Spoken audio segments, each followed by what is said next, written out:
लेकिन ਧੀਆਂ ਦਾ हक दिता कोई नहीं। ਧੀਆਂ ਦੇ हक ते डाका मारिया, भरावां ने भैणां दे हक खाधे ने, दिते ही कोई नहीं।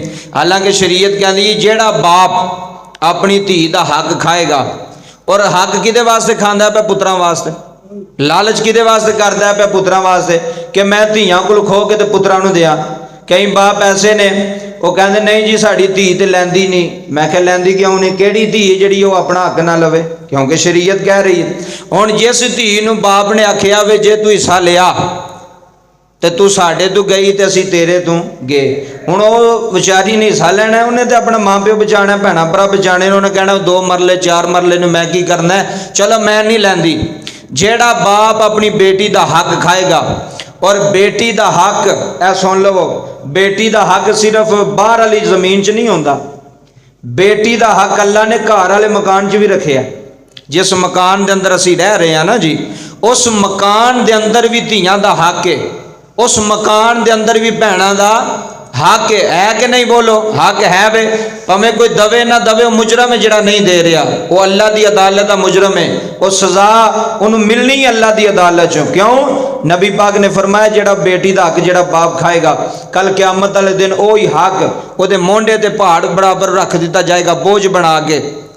उदों बंदा कहेगा, बाप अपनी धी नूं कहेगा मेरे को हक ले लै, उदों की फायदा?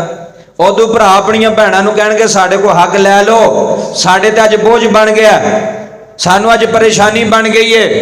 लेकिन उस वेले फायदा होना कोई नहीं। जमीन दे दुनिया दे जिंदगी च दे के जाओ, और बाप का हक बनता कि अपने जूंदियां ही अपनी जायदाद नूं तकसीम करे। जिहड़ा धीआं दा हक बनता वो धीआं नूं दे के जाए, जिहड़ा पुत्रां दा हक बनता वो पुत्रां नूं दे के जाए। कई बारी बाप भी आते नहीं जी असी जो मरांगे बाद में तुसी पे लड़े हो, फिर भरा आपो एक दूजे के गिरे बांध तो पे होंगे, छोटा वड्डे नाल पे लड़दा, वड्डा छोटे नाल पे लड़दा। वजह की है? एक ने ज्यादा खा लिया, दूसरे थोड़ा खा लिया, ऐ ही लड़ाई। तो अगर बाप अपनी जिंदगी के अंदर जो साह चलते हैं होशो वास विच, वो अपनी जिंदगी जी वंड के दवे भी यह मेरिया धीआं का हिस्सा जे, यह मेरे पुत्रां का हिस्सा है, तो बाद में लड़ाई रहनी कोई नहीं। जो बाप ने नाम लवा जानी है, धीआं के नाम भी लग जानी, पुत्रां के नाम भी लग जानी, लड़ाई तो मुक गई। लड़ाई तो उदों होंदी जो ना ही नहीं लगा, तो खोन शुरू होया, वो आंदा मैं उहदे कोल भी खोला, दूसरा आंदा मैं उहदे कोल खोला, फिर लड़ाई शुरू होंदी है। और खसूसन साढ़े मुआशरे के अंदर, पाकिस्तान के अंदर बहुत वड्डा जुर्म है, बहुत वड्डा अलमिया है कि धीआं नूं हक नहीं दिता जाता, भैणां नूं भरा हक नहीं देंदे, ना मकान चों, ना हवेली चों, ना किसी और बाहर वाली जगह चों। वो आंदे नहीं जी तुहाडा ते बनदा ही नहीं, तुहाडा ते बनदा ही नहीं। मैं कहा जे बनदा नहीं तो कुरान ने दसिया क्यों है?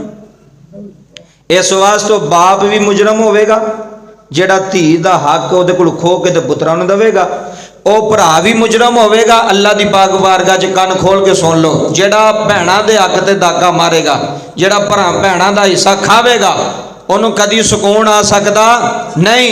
वो भावें लवे ना लवे, उन्हें दिओ, अगर जगह उन्हें नहीं लैनी हो तो पैसे दिओ उन्होंने, क्योंकि वह हक बनता है। शरीयत इजाजत दे रही है, कुरान कह रहा दिओ। फिर वेखो पुत्रां नूं ते ज्यादा मिलता, धीआं नूं थोड़ा मिलता, तो जिहड़ा थोड़ा हिस्सा दसिया शरीयत ने, वह भी असीं नहीं पे देंदे, उहदे ते भी डाका है, वह भी खोन नूं फेरदे पे, भरा भी खोंदे पे ने, प्यो भी खोंदे पे ने, वह भी नहीं देंदे पे। किड्डा वड्डा जुल्म ज़्यादती। अगर सोचे, अगर बाप सोचे भी मैं अपने पुत्रां वास्ते बचाना पे, वो औलाद है तो तेरी धी दे बच्चे कोई नहीं, वो औलाद कोई नहीं, वो तेन कोई सोच नहीं, वो तेन कोई फिक्र नहीं। भरा नूं ये नहीं पता भी साड़ी भैन की औलाद भी है वे, साड़ी मशीरा के बच्चे भी है ने, अगर असीं उहनूं देंगे वो चंगे दिन आ जाएंगे, खुशहाली हो जाएगी, वो घर विच जनाबे वाला गुरबत मुक जाएगी।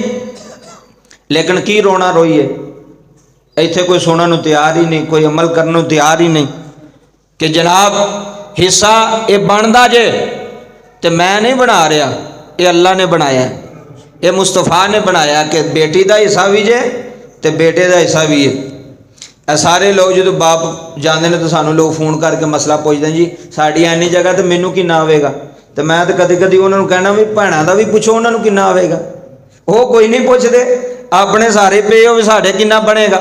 इस वास्ते बहुत बड़ा जुर्म है। ਉਹ ਬਾਪ ਕਦੀ ਨਹੀਂ ਬਖਸ਼ਿਆ ਜਾਏਗਾ, ਉਹਦੀ ਕਬਰ ਕਦੀ ਠੰਡੀ ਨਹੀਂ ਹੋਵੇਗੀ ਜਿਹੜਾ ਧੀ ਦਾ ਹੱਕ ਖਾ ਕੇ ਮਰੇਗਾ। ਉਹ ਭਰਾ ਦੀ ਕਬਰ ਕਦੀ ਠੰਡੀ ਨਹੀਂ ਹੋਵੇਗੀ ਜਿਹੜਾ ਭੈਣਾਂ ਦੇ ਹਿੱਸੇ ਤੇ ਡਾਕਾ ਮਾਰ ਕੇ ਤੇ ਆਪਣੇ ਪੁੱਤਰਾਂ ਨੂੰ ਮਕਾਨ ਬਣਾ ਕੇ ਦੇਵੇਗਾ ਜਾਂ ਉਹ ਜਗ੍ਹਾ ਵੇਚੇਗਾ, ਉਹਦੇ ਵਿੱਚ ਬਰਕਤ ਨਹੀਂ ਜਿਉਣੀ। ਇਹ ਗੱਲ ਪੱਕੀ ਲੋਹੇ ਤੇ ਲਕੀਰ ਲਿਖ ਲਵੋ। ਅਗਲਾ ਮਸਲਾ ਸਮਾਤ ਫਰਮਾ।